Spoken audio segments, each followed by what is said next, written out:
Good afternoon, Chamber members. For those of you that I have not met yet, my name is Angie Talent. I'm the broker owner of Summers Sotheby's International Realty and the 2021 chair of the Fairbanks Chamber Board of Directors. I'd like to take a moment, as we do each week, to thank our executive partners whose logos you saw on the screen before we began our presentation today. These businesses provide the foundation that make our work possible here at the Fairbanks Chamber. These businesses also support the Chamber by sharing knowledge and experience that help shape our advocacy efforts and create awareness that drives economic strength for Interior Alaska. You can see executive partners on the screen, and a full list can be found on our website. And now I'd like to take a moment to welcome Katie online to help us recognize our new and our renewing members. Hi, Katie. Thank you, Angie, and welcome Chamber members. Today, I would like to thank the following renewing members: Candlewood Suites and the Carol H. Bryce Family Center, as well as a big thank you to our members who joined our 110% Club this past week. And those are Aaron Plumbing and Heating Company and Hunter UAS LLC. Thank you so much. These members contribute above and beyond their membership dues to help us with our advocacy actions. Thank you all for renewing your memberships. And for my membership minute today, I wanted to speak a little bit on our committees. The ability to have a seat on our committees is an advantage of your membership. It offers the opportunity to bring your thoughts, experience, and voice to the tables where decisions are being made for stances the Fairbanks Chamber will or won't take. As a member of our business community, your voice matters, and you can amplify the voice of your industry and make a difference in what matters most to your organization. Our committees are Education and Workforce Development, Energy, Environment, and Natural Resources, Government Relations, Military Affairs, and Transportation and Infrastructure. If any of these are of interest to you, we invite you to go to fairbankschamber.org/committees to learn more. And as always, reach out to our offices with any questions you have. Thank you again for joining us today. And back to you, Angie. Thanks, Katie. So now for my chair report. Our Government Relations Committee met this morning with our local legislators in the Interior Delegation. They heard updates on the state budget and discussed the upcoming end of the legislative session. We will be watching which legislation passes through both chambers of the legislature over the next week and which gets held over to the next legislative session. You can find updates on all of the bills that we are tracking this season on our website and in our Monday e-newsletters. In local news, the Chamber will host a ribbon cutting ceremony for Aurora Audiology's grand opening this month. Be sure to tune in live on our Facebook page Monday, May 17th at noon to hear about the hearing healthcare opportunities that Aurora Audiology now offers in Fairbanks. And next, I would like to welcome Janelle for her President and CEO report. Okay, thanks, Angie. So just a couple of updates from me today. You have one last reminder today about the Fairbanks Cleanup Day. It is this Saturday, May 15th. And on behalf of the Chamber and all of our partners in this endeavor, we would love to have you participate and help us beautify our city as we go into the summer months. If you haven't already, please be sure to sign up on our website to let the cleanup crew know what areas you'll be picking up. That will prevent multiple groups from trying to claim the same area.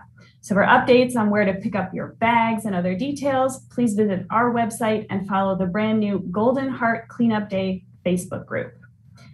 Next up, if you've been wanting to get an updated headshot for your website or to spruce up your online profiles in this increasingly digital world, we can help you with that. We'll be hosting another headshot pop-up at the Fairbanks Chamber office on May 19th from 11 a.m. to 1 p.m. Our official chamber photographer, Greg Martin, will be here with his professional setup to make you look good. He offers a great price for chamber members, and I'll have you in and out in less than 15 minutes. You can sign up for a slot on our website. For more information on all of our events and programs, please visit our website at fairbankschamber.org. Back to you, Angie. Thanks, Janelle. So now for our main presentation. The Fairbanks Chamber's #1 advocacy priority is to have a sustainable long-term fiscal plan for all of Alaska. Today, we focus on that goal from a local level. We're happy to have the Fairbanks North Star Borough Mayor Bryce with us to give us an update on the borough's budget. Bryce Ward was born and raised in the interior and has called Fairbanks North Pole area home ever since.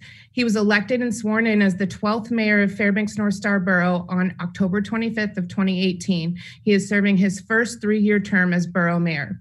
Ward is a graduate of Lathrop High School and received his associate's degree in business and a certificate in management from the University of Alaska Fairbanks Technical College. Mayor Ward served on the North Pole City Council for 1 year prior to being elected as the mayor of the city of North Pole and served 2 consecutive 3-year terms from October 2012 to October 2018. Ward is also the owner of Ward Alaska, a general contracting company, and also owns residential rental homes in the North Pole area. Mayor Ward's civic activities include volunteering with the Boy Scouts of America in Fairbanks North Pole, and Mayor Ward was recently named one of Alaska's Journal of Commerce Top 40 Under 40. So thank you, Mayor Ward, for joining us today. Great, thank Angie, and thank you, chamber members, for the opportunity to come and speak to you today about the borough budget. So we'll jump right into things. I think, is the presentation up for folks to see? Maybe I'm a little bit ahead of myself. Well, while that's getting pulled up, I'd just like to say thanks to everyone for allowing me to give this presentation. I am going to go through a bit of our process. We actually do have our public hearing. We had our public hearing on this last week, and we are going to be starting with debate and discussion on this with the Assembly at large this Thursday on the 13th. So I think we've got the presentation up on there. Okay, I can see all the notes, so folks are welcome to look at the notes if they want, but we're good? Okay, all right. Oh, that's for me. Okay, so kind. All right, so we've got the FY 21-22 budget that's up before us, like I said, this Thursday.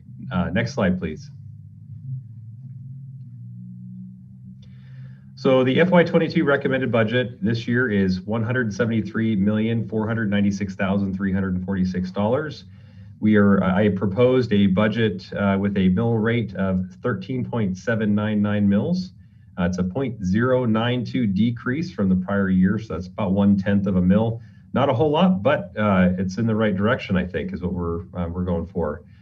The mill rate does come down, but the overall budget did increase. It increased by just under $1 million, $967,290, which is a 0.56 increase from the prior year.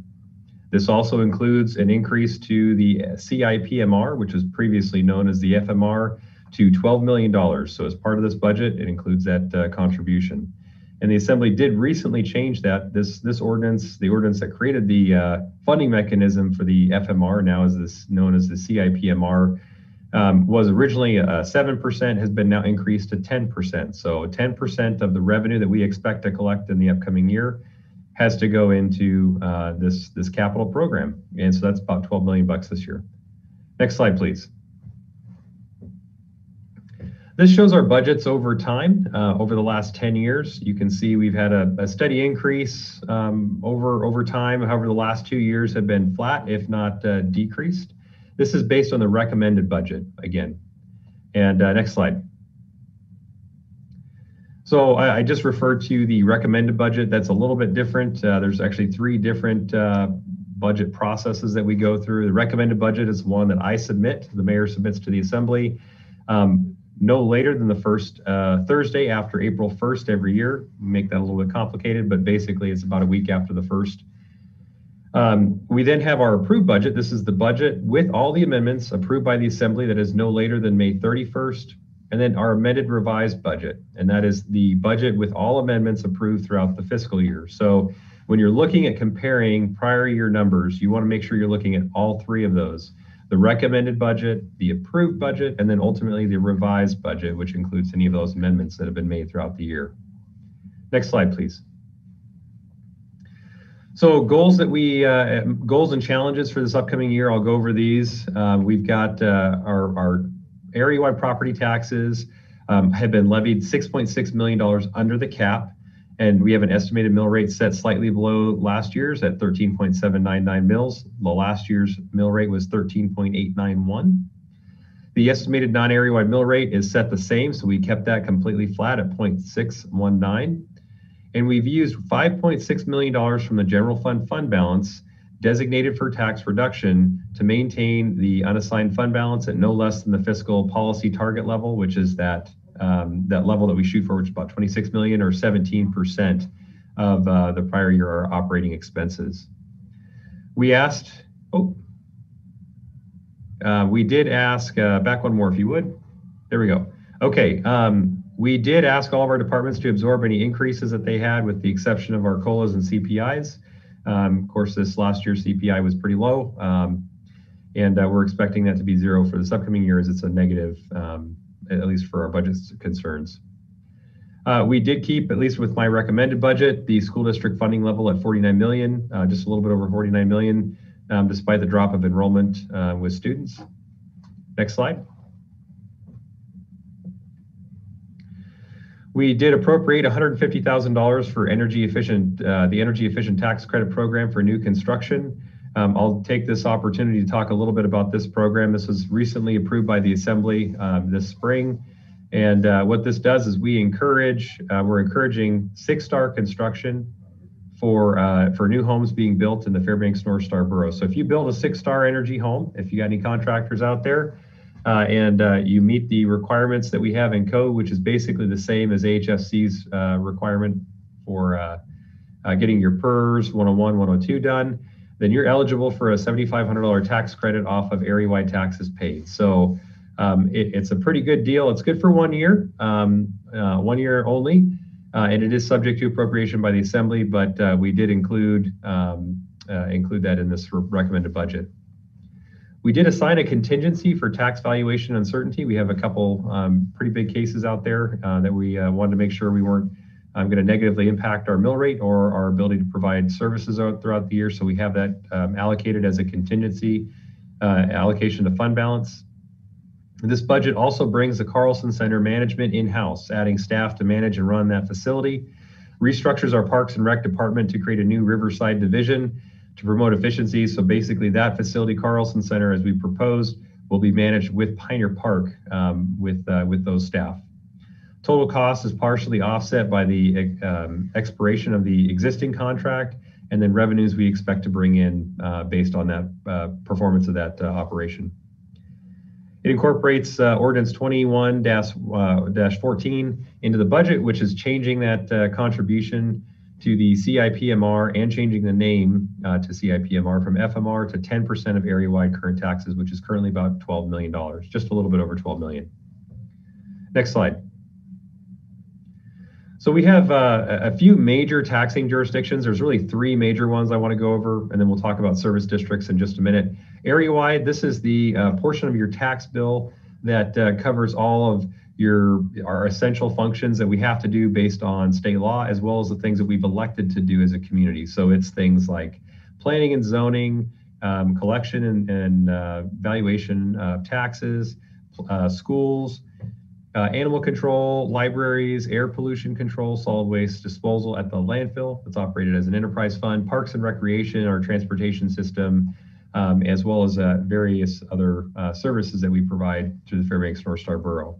That's the big chunk that you see in your tax bill every year. It goes to area-wide services. That's that 13.799 mills. The next we have is the solid waste collection district. This is basically everywhere in the borough with the exception of the city of Fairbanks. And so if you have visited any of our transfer sites in town, that is the service district that collects taxes, about 1.6 mills.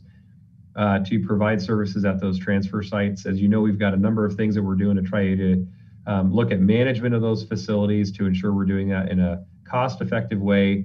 But the reality is that tax collection district is the one that pays for all the trash that comes in through those services. So just as a friendly reminder, we do have an educational campaign going on right now. It's Fairbanks Talks Trash, or Trash Talks Fairbanks. And so we encourage folks to check that out to learn more about transfer sites and the services that we provide there. If you're a City of Fairbanks resident, you're not allowed to use those sites because you pay for that through your taxes that you pay to the City of Fairbanks. So it's important to understand how that works. The other major taxing jurisdiction that we have is the non-area-wide tax, is the non-area-wide fund. This is our emergency medical services. So all of the ambulances in the borough, not within the cities, but just in the borough, are managed through contract for those service areas, or for that service throughout the borough, as well as economic development and disaster management. Next slide. Some of our other minor taxing jurisdictions that we have, fire service areas. There's 5 primary fire service areas in the Fairbanks North Star Borough. Those districts are provided service through contract with Fire Service Inc. We also have road service areas in the Fairbanks North Star Borough. There's 103 of them. These are managed in the same way that we do our fire service areas, by contract, and those are determined by the road service area commissioner. So if you're in a road service area, your commissioner is the one that determines the services that you provide when your streets are plowed and graded, etc.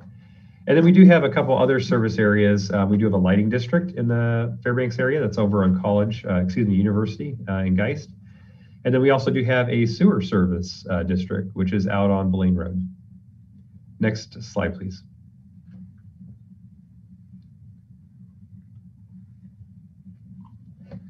As I mentioned, the non-area-wide fund is flat from the prior year. It's 0.619.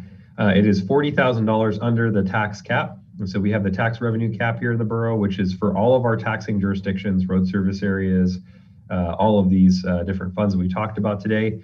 We assume a contribution to fund balance of $133,000, and then the value of 1 mil is $5.6 million roughly. Interestingly enough, the non-area-wide fund, the non-area-wide portion of the borough is one of the fastest growing areas that we see in the borough at this time. Next slide. Solid Waste Collection District, we just talked about this at 1.682 mils. That is an increase from the prior year. Last year was 1.66 mils. It's $8 under the tax cap. Contribution to fund balance is just over $17,000. And the value of 1 mil is $5.8 million. And you notice that's a little bit greater than the non-area-wide fund because it includes the city of North Pole. Next slide, please. The general fund area-wide, the proposed mill rate is 13.799 mils. We are roughly $6.6 million under the tax revenue cap. The contribution from fund balance that we use in order to balance this year's budget is $5.6 million. That's designated for tax reduction. And then we have the valuation for tax valuation uncertainty at $1.3 million. The value of 1 mil, and this is for all areas within the borough, including the cities of Fairbanks and North Pole, is $8.433 million. Next slide, please. This slide goes over allocation of those levies and it talks about comparison to prior years. There's a new slide in here. If you've seen this from prior years, we've included the capital cost to the CIPMR. That's the second line down from the top. You'll see in the FY21 budget, it was 1.045 mils. In the FY22 budget, that's the one area that's been increased, goes to 1.374 mils. And that's because we went from 9 to 10% of area-wide revenue needs to be allocated for this purpose. Our general government, including debt service, education, school debt, is all actually decreased in the mill rate based on the prior year. So that's an important thing to take into consideration here, where those increases and decreases are coming from. As we continue to make a priority to recapitalize our assets here in the borough, I am very proud to say that we are doing that on our own using our capital improvement program. We're paying our own way, and that is we are able to match those funds with other programs out there. But historically, we've used the state resources to pay for this. We're doing it on our own, so that's a good win for the community. Next slide. And if you're out there listening, I would be happy to take questions. I believe that they're taking those in through the chat window on YouTube, I think. Okay, I've got the heads up, the nod. So if you do want to submit those questions and comments as I'm going through, I will have an opportunity to do those, to answer those questions at the end of the presentation. And we're making good progress today. So I know budgets are super exciting, maybe not, but I hope that you find this educational. Our cost by departments, this is a really great slide that I like to use because it shows where our priorities are, what we're contributing the most funding to. The big bar on the top is education, so that is by far the most that we contribute, just over 49 million this year. The next that we have is Public Works, and so that's that CIPMR. We contribute tens of millions of dollars to our infrastructure every year. And then we've got our other departments that play out underneath there. Next slide, please.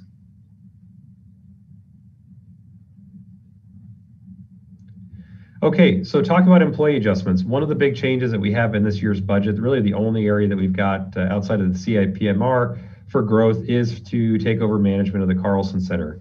Many of you know that our contract with the contractor that has been managing that facility for the last 10 years, I believe, or more, expires in July. And so we have to have a plan moving forward. And so this is the plan that we developed working with our staff and the community.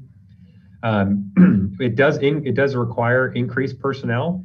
So this breaks out our FTE versus our personnel, or the belly button count, as I like to call it. So what you see is that we have a 6.25 FTE increase based on the need to provide those services at that facility. But that is only a 3-person or belly button increase. And the reason is because we have a number of half FTE or 3/4 FTE positions that we fully funded, or we funded at a full FTE in order to make this work. So that's part of the work that we're doing to combine the Pioneer Park staff as well as the Carlson Center together under a single division within the Parks and Rec budget to make sure we're optimizing and maximizing the opportunities we have with our staff. Next slide, please. So this slide talks about our mill rates versus our net taxable value over time. The red bar going left to right shows you each year the levy that we've had. You can see really over the last 10 years prior to 2016-17 timeframe, we had a really stable mill rate. That's made possible by the increase that we had in total taxable value. So this is the increase in the value of the assets within the borough. So things like new construction, new buildings, retrofits, remodels of our inventory. You see that in about 4 years ago, we had a huge decrease in our total taxable value. That's that blue line. We're going up, up, up, up, and then all of a sudden we took a dive down. The voters of the Fairbanks North Star Borough voted to increase the homeowner tax exemption from $20,000 to $50,000. And what that did is it took a significant portion of the value off the table to be taxed within the Fairbanks North Star Borough. So we had that big decrease at that time. That was also the same time, so you see there's a correlating increase in our mill levies, and that was due in part one by the decrease in the total taxable value by that exemption. And then two, that was also the time when the state started going through pretty significant budget reductions, and the borough had to start picking up more of those expenses that the state had historically been paying for. Most notably is school debt bond reimbursement. That was a huge increase for our community, where we in the last year paid for the entire debt note, which historically was about $10 million for the Fairbanks North Star Borough. I'm happy to say as we continue to pay off our debt, that number will continue to go down, but it's our expectation going into this budget cycle that we're going to be paying for that full amount. Next slide, please. This is another look at historic mill rates. We also include the solid waste collection district and the area-wide fund at the bottom. Those are a lot smaller, so it's harder to see any of that increase in the overall mill levy. Next slide, please. And then this is another slide talking about the tax exemptions. You can see in that 2016, I think 17 timeframe, that red bar are the optional exemptions that we've chosen to take on as our community, and those jumped up pretty significantly at that time. The other important thing I think that is notable to recognize with this slide is that the mandatory and the optional exemptions continue to increase at a very, I think alarming rate is probably the right number. We have a 6% increase in exemptions every year. In fact, actually in this year's budget, the increases in exemptions outpaced the increases that we saw in new construction. So it means we actually had a decrease or devaluation based on that analysis of the total taxable value over time. So it makes it more difficult for us to look at maintaining our operating budgets without drawing up increases in the mill levy without reductions in service. So that's an important thing to keep in mind. Next slide, please. Again, total assessed valuation over time. This is looking at those 3 taxing jurisdictions. Next slide. So just to go over summary of points, the tax rate has been decreased based on the recommended budget by 0.092 mils from the prior year. We're $6.6 million under the tax revenue cap. Department budgets were held flat with the exception of Parks and Rec with the Carlson Center to take over management. That facility is being managed now in-house, and we've increased our deferred and capital projects contribution to $12 million. Next slide. So that was the recommended budget. The Assembly did meet over the last, well, not last, but we met over 3 Saturdays in August, excuse me. My months are off, April, to do work on the budget. So they take the mayor's recommended budget, have meetings with all of our departments and directors, and then work through these issues and make changes and alterations. I'm going to go over a few of the big changes that have been made that are now part of the incorporated budget that is going to be heard on Thursday. So one of the things that the Assembly did is they created a new monthly reporting mechanism for the Carlson Center to track progress and fiscal assumptions. This is important because under the prior model for the Carlson Center, it was operated as an enterprise fund.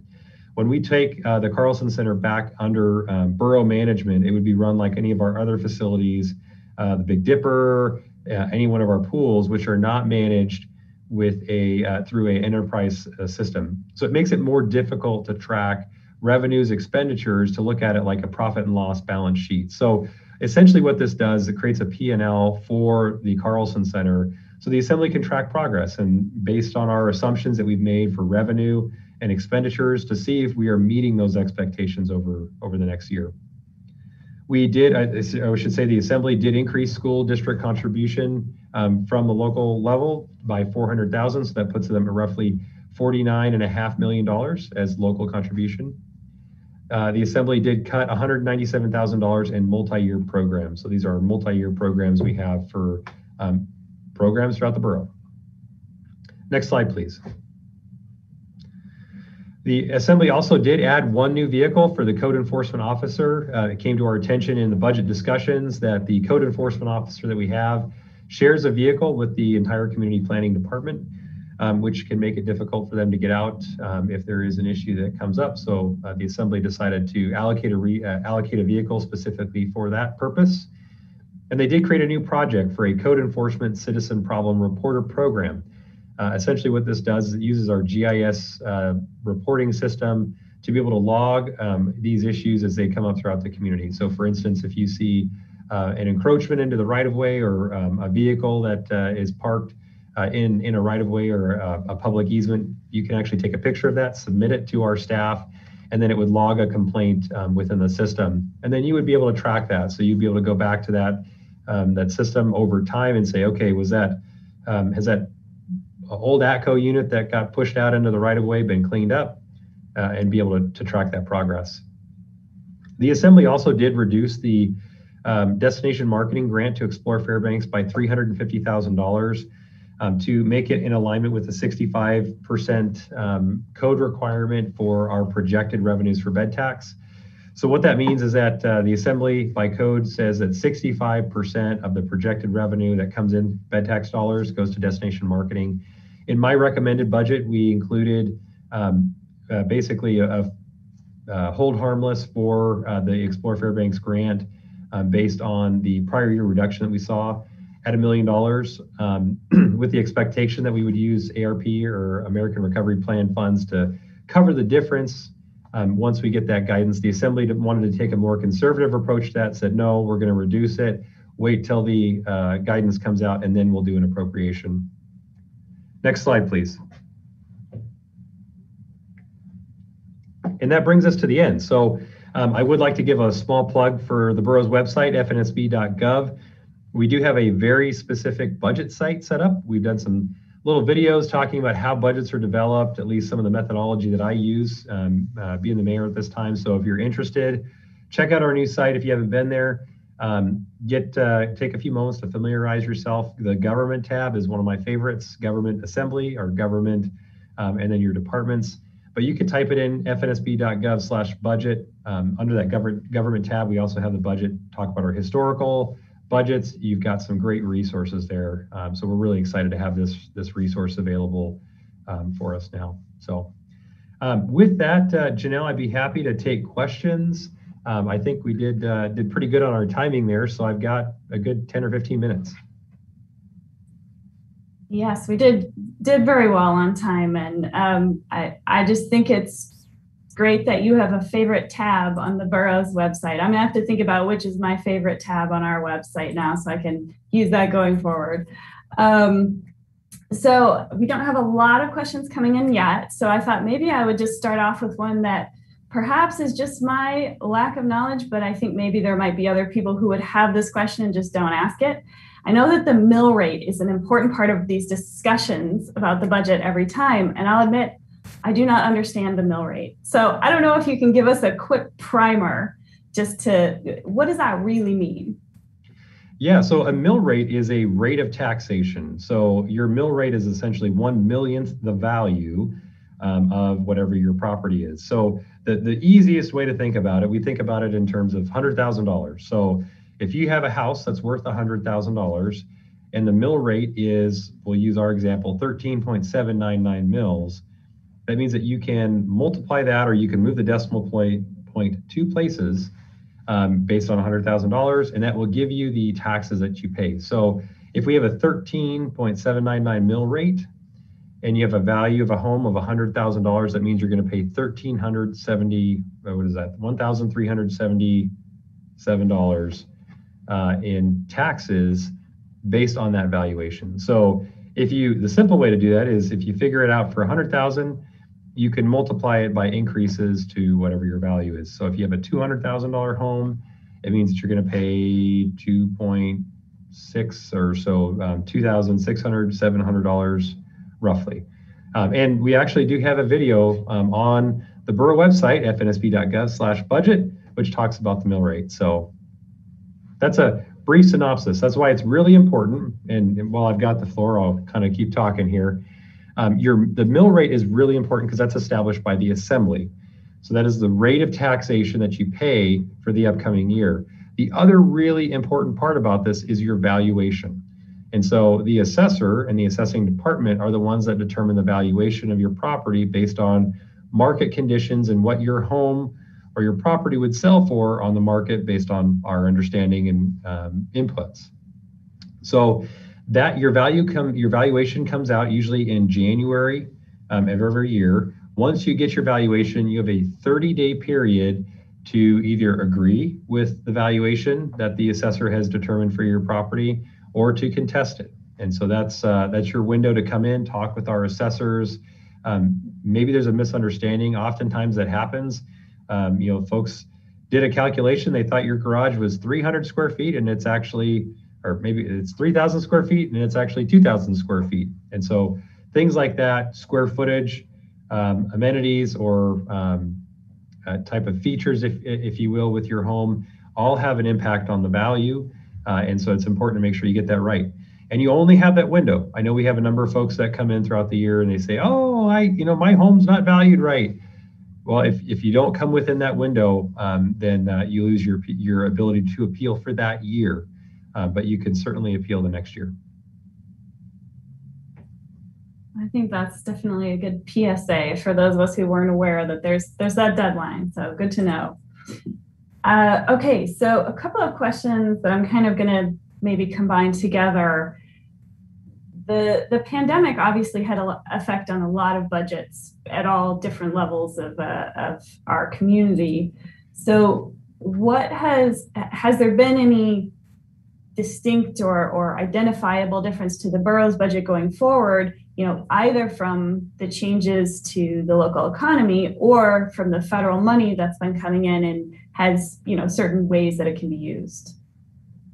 Yeah, great question. So the borough has or is slated to receive at least these 2 tranches of funding. So the first one was the CARES Act funds, and we received those last year about this time actually. So the borough developed several different programs for that, the BIG, PPEG, and the HCIG. to be able to provide assistance to our community. CARES Act funds were pretty tightly controlled on what we could and could not do for those. And so we were able to recover some of the costs that the borough incurred over the course of the pandemic. It was less than $1 million of the 26 million roughly that we got as part of that allocation. Most of that went out in assistance to the community through businesses, nonprofits, and our healthcare partners here in town. The second tranche of funding that we have through the ARP or ARPA funds, we actually just got the guidance out yesterday. I've got, it's actually right here. I'm going through it as we speak. Not now during the presentation, but prior I'm working on that.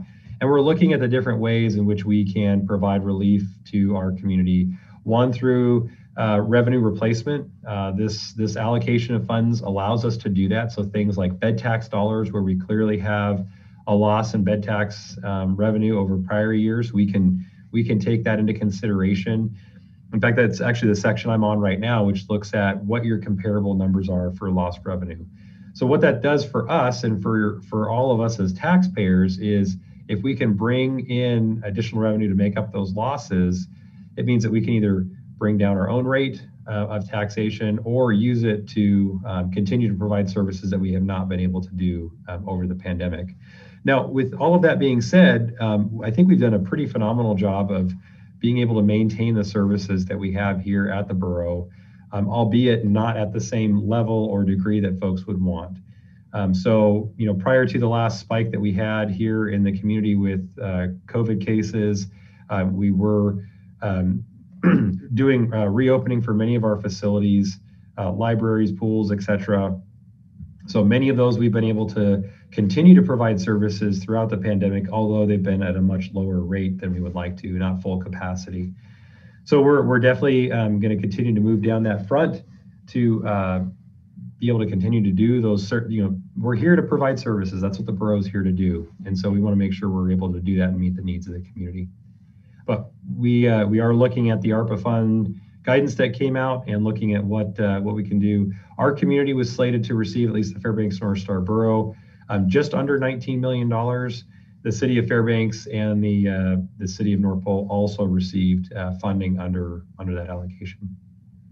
So I guess the other bottom line message for the budget is no ARPA funds have been taken into consideration with the recommended budget or the one that is going to be heard on Thursday by the Assembly. What we're anticipating is that as we develop programs and really get a better understanding of the guidance, that we'll have supplemental budget amendments that come out either for next year's, the FY21 budget, or the current 22 or the FY21 budget we're currently operating out of. I guess more to come on the details on that, as we've sort of been saying all along with this pandemic journey. Okay, well, I think the only other question I had sort of come across was, as you mentioned, the Assembly is going to be considering the budget and maybe passing it on Thursday, but reconsidering it. Are there any portions of the budget that you've particularly heard a lot of feedback on from the community, or that you're expecting to be the big areas of contention? Yeah, so we've definitely heard, I think, a significant amount of comment on the Carlson Center, some in favor, most in favor, and some against. There's definitely concern from folks about the borough taking over management of that facility and being able to run it as it's been run in the past. We've done a lot to work with organizations that utilize that facility to ensure that we're still able to do trade shows, concerts, and many of the other bigger activities that normally go on at the Carlson Center. But what we're really looking at doing is maximizing the downtime. So the time when it is not being utilized for those type of events, have the hockey games, working with Youth Soccer Association, working with other athletic activity organizations throughout the community to be able to get folks in there and utilize that facility. It's a great resource. We just have not been able to get the utilization of it based on the current management. My hope for this is that we can see how this works over the next few years. I think we need to give it at least a few years try If it does not pan out, which I do have faith that it will, is that we can always go back to that contractor model. My other concern is if the assembly were interested in going out with a contract model at this time, now is really not a good time to go out for management of an event center in the middle tail end of a pandemic. So the recommendation would be to wait and let it sit for a little while before we were able to secure that contractor. But I think the assembly's on board with it. We spent a lot of time in committee working on this, and I think they see that we've definitely done a lot of work to make sure this model is one that is workable. Well, I know all of us and a lot of our members are anxious to get back into the Carlson Center and start holding those in-person events in the future. So we've definitely been talking with the Parks and Rec folks about what that might look like as we go forward. So we're excited to see what comes next for sure. Okay, well, I guess, it's been kind of quiet on the questions. So I always like to offer people the opportunity. Is there a parting thought you'd like to leave us with? It's pollen time. Right. Yeah, I just encourage everyone to stay engaged with the assembly. There's a lot going on. We've transitioned our meetings to the hybrid model, so we are doing in-person and Zoom. So you kind of get the best of both worlds. If you want to come down and tell us what you think, we're here. If you want to do that on Zoom, we're also here and available there as well. So this summer is going to be a pretty exciting summer. We've got a lot going on, and it's going to be good. I'm excited for it. So appreciate the opportunity to present on the budget. Right. Well, yeah, thank you so much, Mayor Ward, for sharing the update and, making sure we understand what's going on at the borough level, because the budget is kind of a foreign concept for a lot of us. So it's helpful to have it kind of broken down into digestible pieces. I'll also say, I'll just throw a shout out to thanks for all the hardworking borough employees. I know we've been talking with a lot of them as we've gone through the last year, and a lot of people really making an effort to make sure that they're serving our community. So thanks to them. And thanks definitely to everyone who tuned in online today and for the engagement in the chat. We hope to see you all on YouTube next week when we will hear from Dr. Hugh Leonard from Alaska Behavioral Health, who will be giving us a look into interpersonal effectiveness in the workplace. So hopefully those will be some implementable skills that we'll learn next Tuesday. Thanks everyone, and we will see you next week.